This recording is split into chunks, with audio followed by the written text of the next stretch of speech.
What a match! What a match! এইবারের BPL এর one of the finest match হয়ে গেল এই সেকেন্ড কোয়ালিফায়ারে, if not the finest.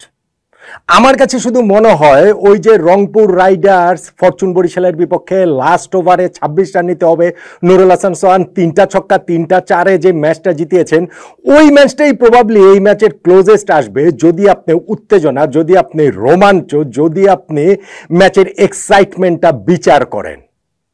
Finally গিয়ে লাস্ট বলে 4 মেরে এই ম্যাচটা চিটাগাং কিংসকে জিতিয়ে দিয়েছেন আলিস আল ইসলাম, এবং সেইটাও কি নাটকীয় পরিস্থিতিতে চিটাগাং কিংসকে তিনি ফাইনালে তুলে ফেলেছেন 2 উইকেটের জয়ে। খুলনা টাইগার্সের জন্য আসলে ব্যাড লাক, এত কাছাকাছি গিয়ে এইরকম একটা টাইটানিক কামব্যাক করেও শেষ পর্যন্ত ম্যাচটা তারা জিততে পারল না, একটুর জন্য, জাস্ট একটুর জন্য। এই যে ম্যাচটা হলো সেকেন্ড কোয়ালিফায়ার, যেটা আমি বলছি যে এইবারের বিপিএলে এখন পর্যন্ত যে 45টা ম্যাচ হয়েছে তার মধ্যে সবচেয়ে এক্সাইটিং ম্যাচগুলোর ভেতরে থাকবে। তাতে টার্নিং পয়েন্ট আপনি কোনটাকে বলবেন? দেখুন, ম্যাচের একেবারে লাস্ট ওভার থেকেই যদি আমি শুরু করি, একদম লাস্ট ওভার, সেইখানটাতে 3 উইকেট হাতে রেখে চিটাগাং কিংসের প্রয়োজন 15 রান।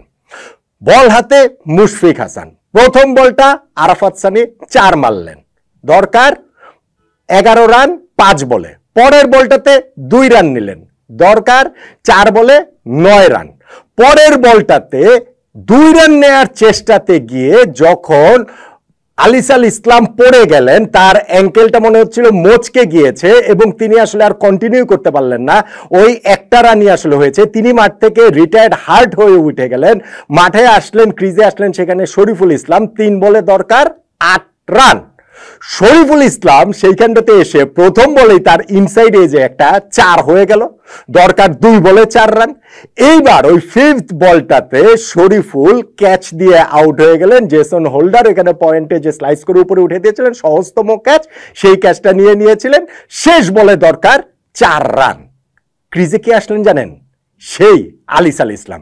জাস্ট 2 বল আগে যিনি মাঠ থেকে উঠে গিয়েছেন, যিনি আসলে হাঁটতে পারছিলেন না, যার আসলে হাঁটার অবস্থা ছিল না, অবস্থা থাকলে তো আর ওই অবস্থায় কোনো ব্যাটসম্যান উঠে যান না, তিনি উঠে গিয়েছিলেন। কিন্তু দলের এই ভীষণ প্রয়োজনের সময়, যখন লাস্ট বলে 4 রান প্রয়োজন, নিরুপায় হয়ে, ডেসপারেট হয়ে তিনি মাঠে নেমেছেন এবং মুশফিক হাসানের করা অফ স্ট্যাম্পের বাইরের বলটি কাভারের উপর দিয়ে টিপিক্যাল একজন ব্যাটসম্যানের মতো দারুণ এক শটে, কোনো এটা ফল শট টট না, দারুণ একটা শটে তিনি বাউন্ডারি মেরে দলকে জিতিয়ে দিলেন।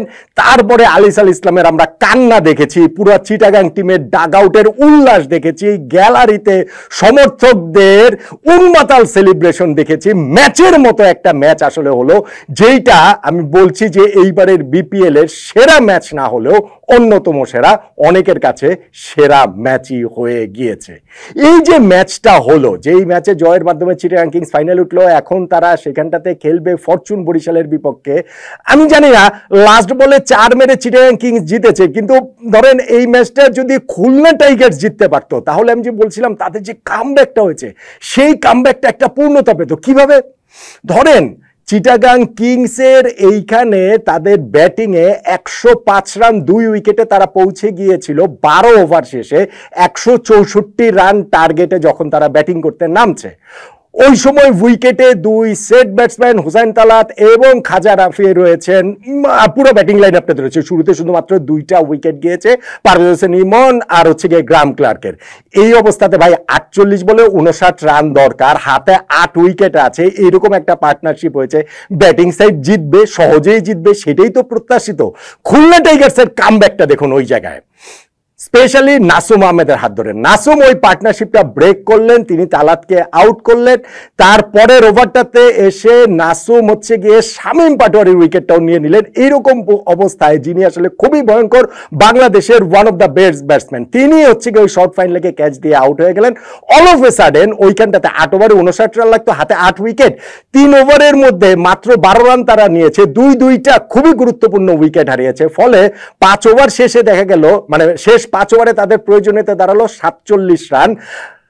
ম্যাচটা তখন জমে উঠলো এবং ওই অবস্থাতে এইখানটাতে এসে বোলিংয়ে মুশফিক তিনি উইকেট তুলে নিলেন 1 ওভারে 2টি এবং তার মধ্যে প্রথম বলের উইকেটটা হচ্ছে গিয়ে খাজা নাফির 59 রান করা এই ব্যাটসম্যানের উইকেট তুলে নিয়েছেন, খালেদ আহমেদের উইকেটটা তিনি তুলে নিয়েছিলেন।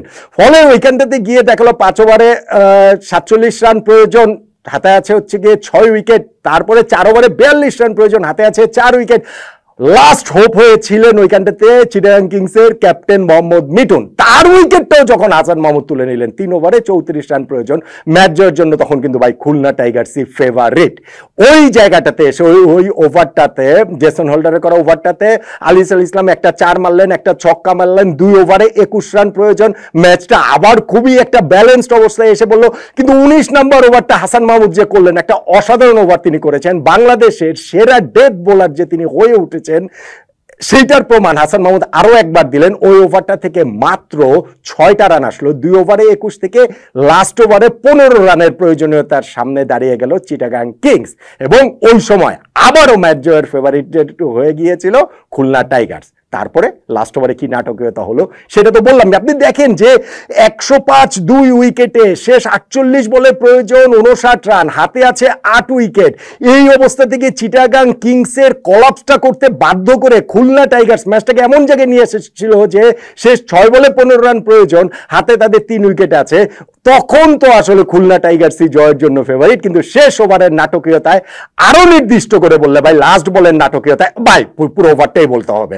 যেভাবে তিনি মানে বেরিয়ে গেলেন ওইখানটাতে আলিসাল ইসলাম, তারপরে শরীফুল নেমেই একটা 4 মারলেন, পরের বলে আউট হয়ে গেলেন, লাস্ট বলে আবার আলিস নামলেন, আবার আলিস হচ্ছে গিয়ে অসাধারণ একটা বাউন্ডারি মেরে দলকে জিতে দিলেন। পুরো ওভারটাই নাটকীয়তায় ভরপুর। এখন খুলনা টাইগার্সের এখানটাতে তারা যে 163 পর্যন্ত পৌঁছতে পেরেছে সেটাও কিন্তু কম নাটকীয়তা ছিল না। তারা প্রথম 10 ওভারে রান তুলেছে মাত্র 46, 4টা উইকেট হারিয়ে। সেইখান থেকে তারা শেষ 10 ওভারে আরো 117 রান তুলেছে। মানে ওইখানেও কিন্তু তারা একটা কামব্যাক দিয়েছিল। শুরুতে তাদের যে হোঁচট খাওয়াটা, ওইখানে মিরাজের উইকেট হারানো, আফিফের উইকেট হারানো, মেহেদী হাসান মিরাজের উইকেট হারানো, রসের উইকেট হারানো, সেইখান থেকে তারা কামব্যাকটা দিয়েছিল মূলত সিমরান হেটমায়ারের সঙ্গে মাহিদুল ইসলাম অঙ্কনের একটা পার্টনারশিপ। অঙ্কন 31 বলে 41 রান করে আউট হয়ে গেছেন, কিন্তু 33 বলে 63 রানের যে ইনিংসটা সিমরান হেটমায়ার খেলেছেন সেইটাই একসময় মনে হচ্ছিল জয়ের জন্য যথেষ্ট হয়ে যাবে। শেষ 4 ওভারে তারা 71 রান তুলেছে এবং এই যে 71 রান তুলে তারা স্কোরটাকে একটা মোটামুটি একটা ফাইটিং টোটালে নিয়ে গিয়েছিল, 163 করেছিল। তখনই বোঝা গিয়েছিল যে ম্যাচটা জমে যাবে। একটা তো হচ্ছে গিয়ে মিরপুরের এই উইকেটটাতে 163 কিন্তু খারাপ স্কোর না, হয়তো বা 10-15টা রান কম হয়েছে, কিন্তু যে অবস্থাতে তারা ছিল বললাম প্রথম 10 ওভারে 46, 4 উইকেটে, শেষ 10 ওভারে তারা 117 রান তুলেছে। সো এইখানটাতে খুলনা টাইগার্সের খুব একটা কমপ্লেন করার উপায় ছিল না। তারপরে গিয়েও যখন তারা ওই কামব্যাকটা করেছিল 105 2 উইকেটে পৌঁছে যাওয়ার পর চিটাগাং, সেইখান থেকে খুলনা টাইগার্স ভেবেছিল যে ম্যাচটা তারা জিতেই গিয়েছিল তাদের ওই কামব্যাকটার পরে, কিন্তু শেষ পর্যন্ত আর সেটা গিয়ে হয়নি। তাহলে চিটাগাং কিংসকে যে ফাইনালে তোলা ম্যাচটাতে 2 উইকেটের রুদ্ধশ্বাস জয় যে তারা পেল, লাস্ট ওভারে 15 রান নিয়ে পেল, লাস্ট বলে 4 রান মেরে তারা হচ্ছে গিয়ে এই যে জয়টা পেল, সেইখানটাতে আপনি টার্নিং পয়েন্ট কোনটাকে বলবেন? এখন ভাই আপনি টার্নিং পয়েন্ট বলতে পারেন যে ইনিংসের শুরুতেই খুলনা টাইগার্সকে চেপে ধরেছিল চিটাগাং কিংস, 46 রানে 4 উইকেট প্রথম 10 ওভারে, সেইটা রিকভার যতই করুক সেটা যথেষ্ট ছিল না। এইটাকে আপনি টার্নিং পয়েন্ট বলতে পারেন। আপনি টার্নিং পয়েন্ট বলতে পারেন ওইখানটাতে যে হুসেন তালাত এবং খাজা নাফির পার্টনারশিপটাকে, যে ওই পার্টনারশিপ তাদেরকে এত এগিয়ে দিয়েছিল যে লাস্টে গিয়ে সেই কলাপস হওয়া সত্ত্বেও শেষ পর্যন্ত তারা জিতেছে। আপনি টার্নিং পয়েন্ট বলতে পারেন ইভেন মোহাম্মদ মিঠুনের উইকেটটা পড়ে যাবার পরও যেই পার্টনারশিপটা আলিসাল ইসলাম এবং ওইখানটাতে আরাফাত সানি, এই দুইজনকে সানিকে আসলে ক্রেডিটটা দিতেই হবে, তাদের ওই পার্টনারশিপটাকে সেইটাকেও আপনি বলতে পারেন। টার্নিং পয়েন্ট একটা বলা যায় ভাই, লাস্ট ওভার বোলিংটা যদি ওখানে জেসন হোল্ডারকে দিতে পারতেন খুলনার ক্যাপ্টেন মেহেদী হাসান মিরাজ, জেসন হোল্ডার আগের ওভারে 4-6 যতই তিনি খেয়েছিলেন ওইখানটাতে তাকে ওই কি বলা চলে যে 4-6 খেলেও অভিজ্ঞতা বিবেচনায় বিদেশি ক্রিকেটার, এইরকম লিগ প্রচুর খেলেন, তার এক্সপিরিয়েন্স রয়েছে, এরকম প্রেশার সিচুয়েশনে অনেক হ্যান্ডেল করেছেন। জেসন হোল্ডারকে যে লাস্ট ওভার দেয়নি সেইটাকেও বলতে পারেন, কিন্তু ভাই এইগুলো কোনো কিছু বলেই কিছু হবে না। এন্ড অফ দ্য ডে গিয়ে লাস্ট ওভারে যেই নাটকীয়তাটা হয়েছে তাতে এগুলো সবকিছুই পেছনে পড়ে যাচ্ছে। আমার কাছে তাই মনে হয় যে লাস্ট ওভারটাই ম্যাচের টার্নিং পয়েন্ট, লাস্ট 3টা বলই ম্যাচের টার্নিং পয়েন্ট, লাস্ট বলটাই ম্যাচের টার্নিং পয়েন্ট। যত কিছুই হোক না কেন, ম্যাচটা যখন শেষ বলে গিয়ে দাঁড়াবে এবং শেষ বলে 4 রান প্রয়োজন, 2 বল আগে যেই ব্যাটসম্যান ইনজুর্ড হয়ে রিটায়ার্ড হার্ট হয়ে বেরিয়ে গিয়েছেন, তিনি আবার ক্রিজে এসেছেন, আলিস আল ইসলামের মারা ওই 4টাই তাই আমার কাছে এই ম্যাচে চিটাগাং কিংসের জয়ের টার্নিং পয়েন্ট। একমত হবেন কি আপনি বলেন?